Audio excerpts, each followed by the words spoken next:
Oke guys, selamat datang di podcast Himagro Talks How. Nah, jadi ini merupakan video pertama kali yang dikeluarkan oleh Himagro. Jadi buat kalian, jangan lupa like and subscribe biar channel ini lebih berkembang dan juga bisa mengeluarkan kisah inspiratif terkait dunia perkuliahan dan juga dunia pertanian. Oke, jangan lupa langsung nonton videonya. Oke guys, berbicara terkait dunia perkuliahan. Nah, banyak sekali orang yang memandang perkuliahan ini sebagai langkah terakhir untuk mencari ilmu, mencari gelar, mencari relasi, bahkan mencari jodoh.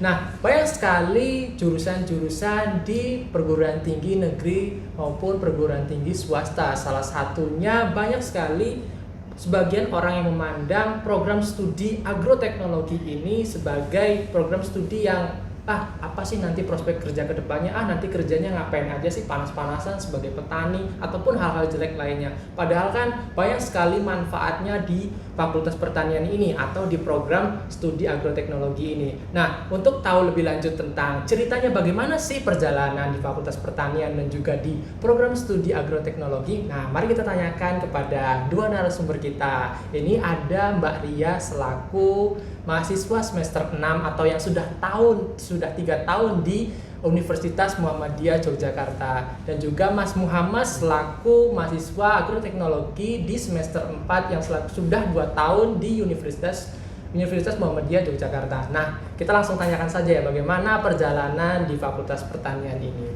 Oke, selamat pagi Mbak Ria dan Mas Muhammad. Pagi. Apa kabar di sini? Alhamdulillah. Alhamdulillah baik. Nah, kenapa sih? Saya tanya dulu ya untuk Mbak Ria, kenapa sih memilih Fakultas Pertanian? Nah, banyak kan fakultas-fakultas yang lebih wow gitu, terutama fakultas bahasa, fakultas ekonomi, apalagi hukum. Nah, kenapa sih memilih Fakultas Pertanian? Dan sekarang sudah sampai tahap di 3 tahun di Universitas Muhammadiyah Yogyakarta ini atau semester 6. Nah, kenapa tuh alasannya?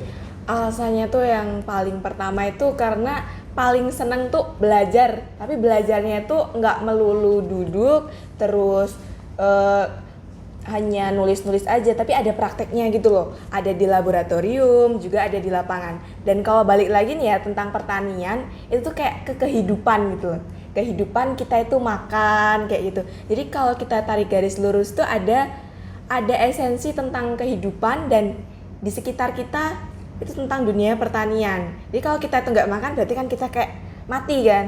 Tapi kalau ditarik lagi tuh dari esensi yang paling awalnya lagi tuh, pertanian itu sebenarnya keren, sebenarnya asik dan nggak melulu duduk dan diskusi aja, tapi ada prakteknya. Nah, orang-orang itu ya, kalau saya pribadi itu orangnya tuh harus praktek gitu loh. Dan kalau nggak praktek itu kayak kurang gitu. Jadi kenapa bisa memilih di sini dan bertahan tanpa adanya drama salah jurusan itu balik lagi ke kesadaran kita, apa tujuan kita di sini dan apa yang ingin kita capai di sini. Kalau dari saya sih gitu. Benar luar biasa sekali. Nah, bagaimana dari Mas Muhammad sendiri? Nah, dari Mbak Ria sendiri kan sudah menjelaskan nih, bagaimana dengan Mas Muhammad yang baru 2 tahun menggulati dunia di Fakultas Pertanian. Bagaimana tentang kuliahnya? Kenapa memilih Fakultas Pertanian gitu Mas Muhammad? Kalau ditanya begitu, yang pertama passion saya dulu. Nah, saya ini tertarik dengan hal-hal yang berbau biologi gitu. Makanya ya kan kalau biologi kan ada pilihan kesehatan ataupun pertanian. Apa tuh biologi? Banyak kan biologi nggak berbicara tentang pertanian aja, banyak reproduksi ataupun ya hal-hal lainnya lah yang dipikirkan tentang anak muda sekarang tentang biologi. Nah, kenapa tuh? Ya gimana nih menurutku? Kenapa masuk di pertanian tuh? Karena ya pertama kan minatku biologi, makanya masuk pertanian. Dan ini ya seperti yang kata Mbak Ria tadi, lebih ke ini sih, lebih ke kedepannya kita ini kan masih butuh makan, Indonesia ini masih butuh makan. Nah, sedangkan para petani ini semakin lama semakin meresahkan, semakin resah lah istilahnya gitu. Nah, keinginanku itu kenapa masuk pertanian, ingin mensejahterakan petani agar untuk kedepannya terkait makanan dan penyuplai makanan dan lain sebagainya itu tetap terjaga dan tetap tetap hidup lah istilahnya gitu. Kalau misalnya petani sejahtera, gimana kita mau makan ke depannya gitu. Oke. Mantap sekali dari jawaban dari dua narasumber kita ini. Nah, bagaimana sih dari Mbak Ria sendiri? Mungkin bisa diceritakan dulu nih, alur atau gambarannya kuliah di Fakultas Pertanian ini seperti apa nih, belajarnya caranya seperti apa? Itu kan Mbak Ria sudah dua semester lebih tinggi daripada Mas Muhammad. Nah, bagaimana dari Mbak Ria sendiri gambarannya? Mungkin pelajarannya kan sudah berbeda karena ada mata kuliah pilihannya, betul sekali? Iya, Ya, benar. betul ya. Di semester 5 itu ada mata kuliah pilihan. Nah, bagaimana tuh alur gambaran pelajarannya? Nah, ya oke. Ini lebih spesifik lagi ya teman-teman. Ini tuh Fakultas Pertanian dan kita tuh agroteknologi di UMY gitu. Kalau kenapa agroteknologi UMY itu menariknya tuh di semester 1 sebenarnya. Nah, kenapa tuh? Di semester 1 itu tuh kita tuh nggak cuma belajarnya tuh secara teoritis yang kita dapat dari buku-buku jurnal, terus disertasi ilmiah kayak gitu tuh enggak. Tapi kita tuh balik ke perspektif Al-Qur'annya. Masya Allah, keren sekali. Iya tuh, jadi kayak kita itu nggak melepaskan diri antara sains dan ketuhanan kita. Kayak gitu, ini tuh yang paling menarik dan pondasi yang paling kuat kalau kita itu udah bisa nemuin ini loh fieldnya di pertanian UMY agroteknologi. Terus nanti masuk ke semester 2 itu tuh udah mulai mengenal kayak biokimia, terus fisiologi tanaman itu. Kalau sederhananya ya teman-teman yang jurusannya IPA pasti punya gambarannya. Tapi untuk teman-teman yang mungkin bukan dari jurusan IPA dan mau terus diterima di sini, belajarnya tuh bisa banget dengan cara teman-teman harus aktif nyari sendiri. Nah, harus aktif ya berarti ya. Iya, fungsinya. aktif nyari sendiri. Apalagi di pertanian itu juga punya referensi dan perpustakaan pusatnya itu yang di gedung D itu tuh juga lengkap tentang pertaniannya. Masuk ke semester 3, 4, nah itu tuh kayak penguatan mata kuliah wajib.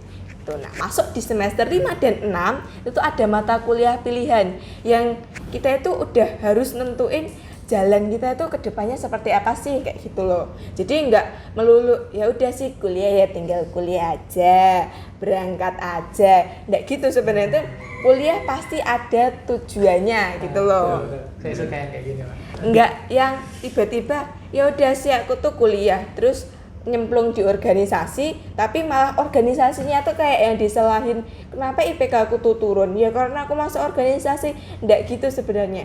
Ada banyak lulusan agroteknologi FPUMY atau mungkin teman-teman yang juga kuliah di di jurusan lain yang aktif organisasi, bahkan jadi anak BEMU, tapi masih bisa jalan, masih bisa lulus kuliahnya tepat waktu. Itu tuh tinggal pribadinya kita mau prioritaskan yang mana.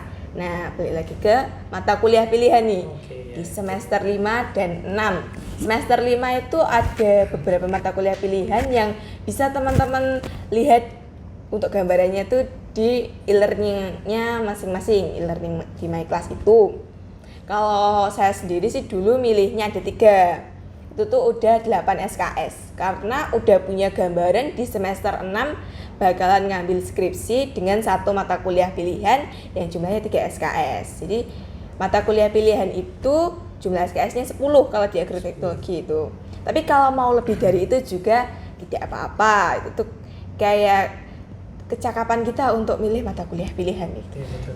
Di semester 5 itu saya pilihnya bioteknologi pertanian, analisis tanah dan tanaman, dan yang satu lagi itu zat pengatur tumbuh.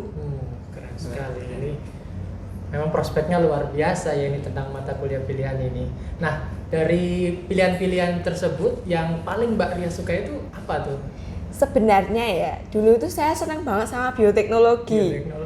Terus dan yang kedua itu ada analisis tanah dan tanaman karena dua-duanya itu banyaknya di laboratorium. Jadi selain kita itu nyari dasar-dasarnya dulu, nanti kita praktek di laboratorium dan kita buat laporan praktikum sesuai dengan yang hasil kita dapatkan itu. Jadi kita tuh bisa tahu ini sebabnya kayak gini gimana, terus akibatnya itu jadi kayak gini. Jadi kita tuh tahu kalau ilmu itu tuh kayak berputar gitu, ndak mandek gitu, ndak berhenti di satu titik gitu, tapi berkembang karena sains itu berkembang gitu. Nah, dari situ, tapi bukan berarti ZPT itu nggak menarik, zat pengatur tumbuh itu menarik, apalagi kalau teman-teman itu rajin baca jurnal. jurnal tentang ZPT, tentang zat pengatur tumbuh itu ada banyak jenisnya, dan teman-teman itu dari 3 mata kuliah pilihan ini tuh bisa mengembangkan ke judul skripsinya masing-masing. Pasti nanti bakalan ketemu sama mata kuliah metode penelitian. Dan ya betul, kan betul. Itu yang paling pusing ya menurutku ya itu ya. paling pusing, paling panjang Ah, alurnya, iya. dan kalau nggak ngikutin salah satu, Revisian terus. nggak dapet itu Ah, kan, betul, betul. nggak jadi skripsi, sedih. Nah, gambaran dari Mbak Ria kan seperti itu. Nah, bagaimana sih gambaran dari Mas Muhammad nih? Udah semester 4 kan, bagaimana sih perjalanan dari semester 1, 2, dan 3-nya itu? Gimana sih belajarnya? Apa suka bolos kah? Atau suka masuk kelas? Atau di kelas yang nulis aja? Atau online suruh baca sendiri materinya? Atau presentasi aja? Atau seperti apa tuh gambaran kuliah tuh dari Mas Muhammad? Ya kalau dari semester 1 itu sangat menarik sih, soalnya kan dibenturkan dengan keagamaan, keislaman gitu. Nah itu memang pondasi dasarnya gitu di semester 1. Betul, betul, betul. Ya belajar dasar-dasar, mungkin kan dari SMA dengan kuliah kan ada jarak yang beda gitu kan. Jadi untuk semester 1 tuh yang dipelajari dasar-dasar dulu dan dikuatkan dengan keagamaan. Nah pas di semester 2 di situ menurutku yang sangat menarik perhatian itu di semester 2-nya. Soalnya Semester dua. ya soalnya kan kita banyak mempelajari terkait fisiologi tanaman gitu. Oh iya, iya betul.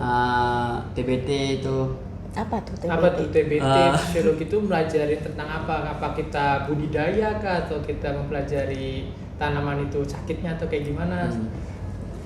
Ya kalau yang apa fisiologi tanaman itu yang mempelajari ini fisiologi tanaman itu tersebut. Ya kayak mungkin stomatanya kah atau lain-lain gitu. Kayak morfologinya. Ya, morfologi. gitu ya. Fisiomorfologi. Betul, betul, betul. Nah, kalau dari pandangan Mbak Ria itu kan sudah dijelaskan tuh Mas Muhammad, kalau nanti di semester 5 tuh bakal ada matkul pilihan. Nah, Mas Muhammad kan sudah semester 4 nih. Nah, persiapan apa nih Mas Muhammad mau milih matkul kuliah pilihan apa nih? Ya sudah saya pikirkan sih, udah apa ya, udah baca-baca juga kan terkait mata kuliah pilihan di semester 5 gitu. Nah, saya tuh lebih tertarik ke ini sih, pertanian perkotaan. Pertanyaan perkotaan, kenapa tuh? Ya, karena ini semakin lama tanah di Indonesia ini semakin sempit gitu. Karena banyak dibangun gedung dan lain Betul, sebagainya, betul, rumah betul. gitu kan. Nah, jadi ya kita Indonesia harus kreatif gitu. Oh, betul, betul, betul. Ya, jadi harus pola pikir kita harus berubah. Bagaimana caranya dengan walaupun tidak ada tanah yang luas gitu bisa dimaksimalkan untuk ya ini kebutuhan kita sehari-hari dan Benar. lain-lain gitu. Seperti halnya di Singapura. Di Singapura itu mereka lahannya tuh sempit, negaranya pun kecil kan. Benar, benar. Nah, tapi mereka itu tetap bisa makan ya dengan pasaran yang murah, juga lumayan murah. Soalnya kan mereka tetap nanamnya di ini. Mereka nanamnya tuh di atap rumah itu loh. Di atas rumah. Iya, itu. lahan itu. Oh, yang di atas gedung Iya, itu atas biasanya. gedung. Oh, jadi kita di rumah juga bisa dapat uang gitu ya dari Yes. bertani itu ya, bisa mencukupi kebutuhan kita sehari-hari juga ya. Memang prospek untuk pertanian tuh masih sangat terbuka luas gitu ya. Jadi kalau banyak orang yang berpandangan, oh pertanian itu ngapain panas-panasan, oh ternyata nanam juga bisa di rumah gitu. Yang saya tahu tuh di Jepang tuh sudah menggunakan ini ya, kalau tidak salah lampu ultraviolet ya Yes, di iya. dalam gedung itu. Jadi kita menanam di bawah tanah menggunakan lampu ultraviolet dan juga hasilnya bagus dan dijual mahal gitu. Apa betul Mbak Ria? Bener banget. Betul sekali. Iya. Nah, dari kedua jawaban narasumber tadi, nah dari Mbak Ria sendiri nih, yang paling berkesan tuh semester berapa nih? Dari semester 1 sampai 6 nih, kenapa nih bisa sejauh ini? Dan pasti kan ada trial and error-nya, trouble-nya, atau masalah-masalah yang dihadapi, pasti sambatnya di kos seperti apa. Itu yang paling berkesan di semester berapa itu? Sebenarnya yang paling berkesan itu malah semester 4. Semester 4. Karena itu awal-awalnya pandemi, terus pulang Oh, kan. iya, Nah, bener. itu tuh nggak ada sinyal. Nah, itu tuh kalau bahasa Jawanya tuh judek gitu.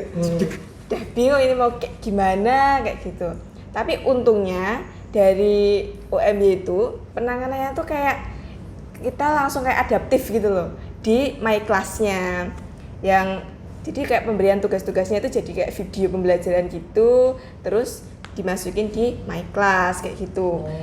Ya mungkin agak kurangnya tuh di praktikumnya karena kita lihat video pembelajaran terus sudah ada data dan kita lebih banyak membaca. Jadi kalau ada banyak yang sambat, perkuliahan online tuh sulit kayak gini kayak gitu, banyak sambatnya kayak gitu, sebenarnya ya kalau dari saya pribadi tuh bisa adaptasinya itu datang dari diri kita sendiri. Kalau kita itu mau membaca lebih banyak, kalau kita itu mau mencari tahu lebih banyak, itu tuh bisa dilewati. Karena masa itu ada untuk dilewati, kayak gitu. Benar-benar. Nah kalau dari Mas Muhammad gimana nih? Apa kesan dan kesannya nih? Apa namanya dari semester 1 sampai semester 4 tuh yang paling Mas Muhammad sukai atau paling menantang gitu bahasanya lah dari berapa di semester berapa itu? Ya kalau yang terkait itu mungkin di semester 3 sih. Semester 3. Iya. Soalnya kan walaupun keadaan online kan mata kuliahnya pun agak ya menarik lah misalnya itu karena membahas tentang problematika pertanian itu seperti apa gitu. Oh. Ya, jadi masalah-masalah pertanian itu lebih dikuatkan lagi gitu ya dan Mas Muhammad sudah mendapatkan itu ya. Nah, kan ini banyak sekali nih masalah-masalah yang terjadi sama mahasiswa terutama masalah dosen. Nah, kita berbicara tentang masalah dosen ini sama Mbak Ria dan Mas Muhammad. Nah, dari Mbak Ria sendiri dosen seperti apa sih yang diharapkan? Ini bukan menyebut nama ya benar. Jadi dosen seperti apa yang diharapkan oleh mahasiswa gitu? Yang killer kah atau yang baik kah atau yang slow hilang-hilangan atau yang seperti apa gitu? Kalau dari saya sih sebenarnya ya semua dosen itu tuh kalau kita itu adaptasi lagi itu tuh semuanya tuh enak. Cuman ya ada cumanya. Enggak langsung stick. Oh, bener banget enggak, ada cumanya. Nah, cumanya ini tuh gayanya mengajar itu beda-beda. Jadi kayak kita yang harus belajar karena kan kita di sini memang tujuannya belajar dan Bapak Ibu guru dosen itu yang mengajar gitu loh. Jadi kita tuh kalau menuntut terlalu besarnya juga enggak, kita itu juga mau belajar gitu loh. Gayanya seperti apa itu gambarannya kayak ada dosen yang sangat mementingkan presentasi nih. Karena presentasi kan memang soft skill nih. Kayak gitu. Jadi kita otomatis harus aktif di presentasi itu karena poin presentasi itu tuh banyak banget yang kita tampilnya, terus tanya jawabnya kayak gitu juga. Tapi ada juga dosen yang lebih memperhatikan makalah kita, paper kita, tulisan kita, laporan kita kayak gitu. Nah, jadi intinya tuh aktif aja gitu di perkuliahan. Tapi aktifnya itu bukan dalam artian kalau temennya maju terus kayak ditanyain yang sulit banget gitu, enggak juga. Karena kan di sini kita kalau bilang solidaritas ya enggak juga sih. Tapi intinya tuh belajarnya tuh lebih sering baca sendiri. Karena udah gede kan ya, enggak harus dari sini stepnya ini kayak gitu tuh nanti malah nggak nemu titik terangnya nanti karena kita akhirnya tuh juga akan sendirian di skripsi, nggak bisa dilompati tuh skripsinya tuh kayak aku mau magang aja, aku cuma mau nulis jurnal aja, nggak bisa. Skripsi itu masa yang harus dilewati. Jadi kita harus mandiri ya. Manajemen waktu juga harus tepat gitu ya.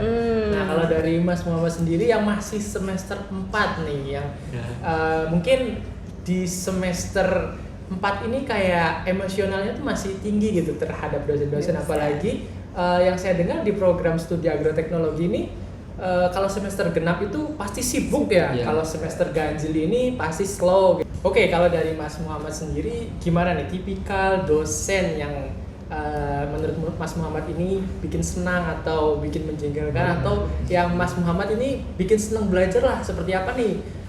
Pengalaman Mas Muhammad untuk menilai dosen dari semester 1 sampai semester 4 gimana tuh?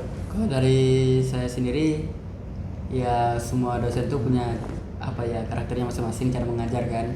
Cuman saya lebih tertarik dengan dosen yang bisa yang menarik cara ngajarnya itu, yang bisa menarik perhatian mahasiswanya agar mau stay duduk situ tahan lama lah duduk situ. Jadi kayak nggak boring belajarnya gitu ya. Emang ada gitu ya beberapa dosen yang membuat boring itu memang ada juga ya, Iya, seperti ada, itu ya. pastinya. Jadi lebih sukanya yang dosen yang bisa metode belajarnya tuh lebih aktif, bisa kalau jawab pertanyaan tuh dapat voucher makan Iya. atau seperti apa. Nah itu harapan mahasiswanya gitu agar uangnya juga bisa disimpan kan, betul Yes, gitu. yes. Nah Dan juga anak kos ya. pasti Iya. sudah terbaca. Duit. Nah, kalau dari Maria sendiri, gimana nih cara belajar di kuliah ini tuh yang paling enak gitu? Cara belajarnya apa? Yang presentasi di kelas kah? Atau belajarnya mandiri kah? Atau belajarnya cuma dikasih tugas aja sama dosen? Atau seperti apa tuh? Iya sih, kalau dari semester 1 sampai sebelum semester 4 itu kan kita masih offline tuh, jadi masih kayak ketemu terus tatap muka langsung. Yang agak susah tuh mungkin kalau di semester yang mulai masuk pandemi tuh. Tapi saya tuh paling seneng belajar itu yang kolaboratif itu loh. Jadi dosen itu ngasih arahan, garis besar, sama referensi tuh. Nah, kita bisa nemu tuh referensi buku-buku sama jurnal itu tuh di My Class, di tiap mata kuliah itu udah ada. Kadang di RPS tuh juga udah ada loh.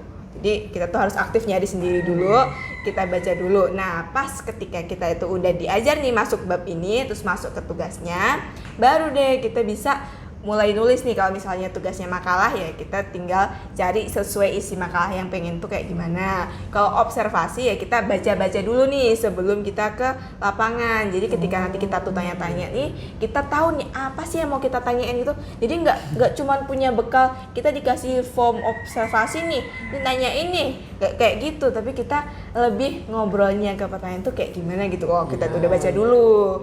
Baru tuh setelah kita cari referensinya, kita observasi, baru kita nge-share ke teman-teman lewat presentasi kayak gitu.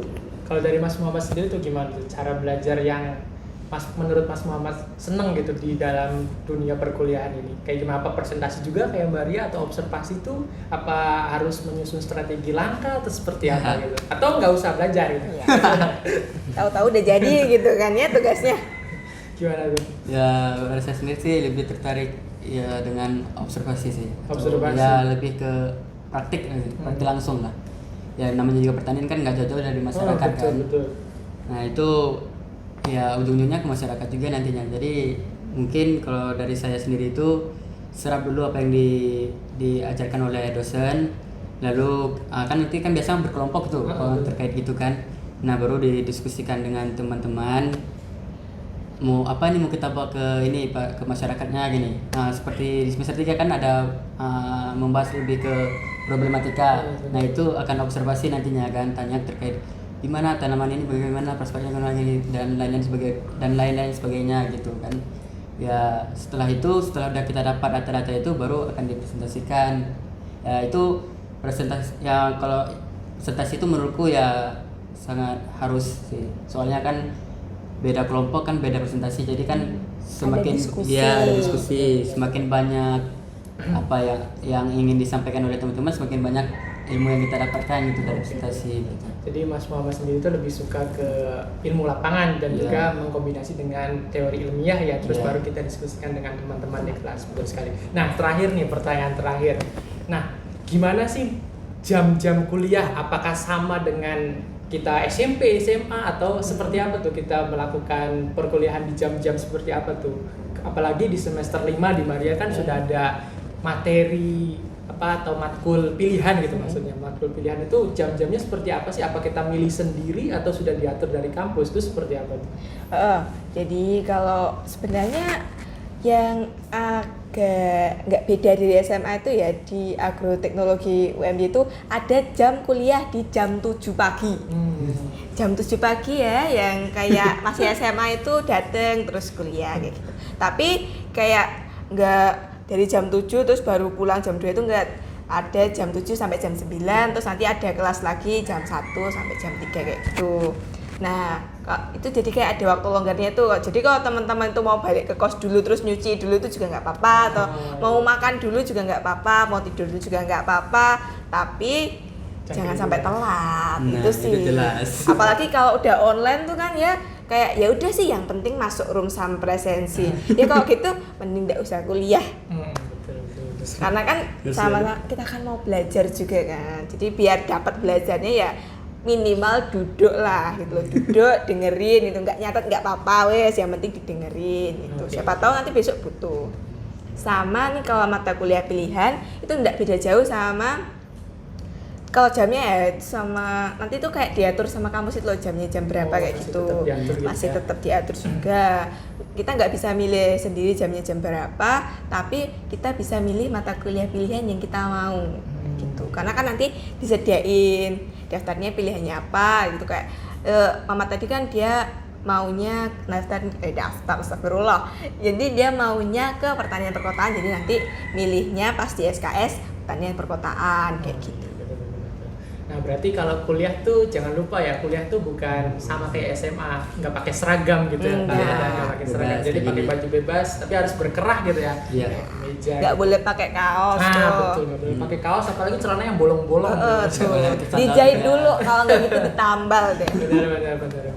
Oke, terima kasih Mbak Ria dan Mas Muhammad. Mungkin kita bincang santai terkait perkuliahan di agroteknologi dari semester 1 sampai semester 6 itu seperti apa. Buat teman-teman, jangan lupa di like and di subscribe video ini supaya channel kami lebih berkembang tentang kisah inspiratif bagaimana di perkuliahan dan juga di dunia pertanian. Oke, sedikit aku simpulkan bahwasanya dari semester 1 dan semester 6 ini bagaimana cara kita untuk belajarnya saja dengan melakukan strategi manajemen waktu, strategi manajemen apa aja sih matkul yang nanti akan dipilih, dan juga kapan kita waktu harus lulus. Nah, kita tuh harus tahu kapan waktunya harus lulus. Nah, di pertanian juga tuh banyak kan tadi materi-materi yang sudah dijelaskan, matkulnya tuh dengan ada perspektif Al-Qur'annya, Masya Allah sekali kan. Kita kuliah di pertanian tapi dengan ilmu-ilmu dari Al-Qur'an dan juga kita praktekkan di lapangan. Sehingga kita juga bisa mendiskusikan bagaimana sih ilmu yang kita dapat di lapangan dan juga diskusi di kelas gitu, begitu ya, begitu.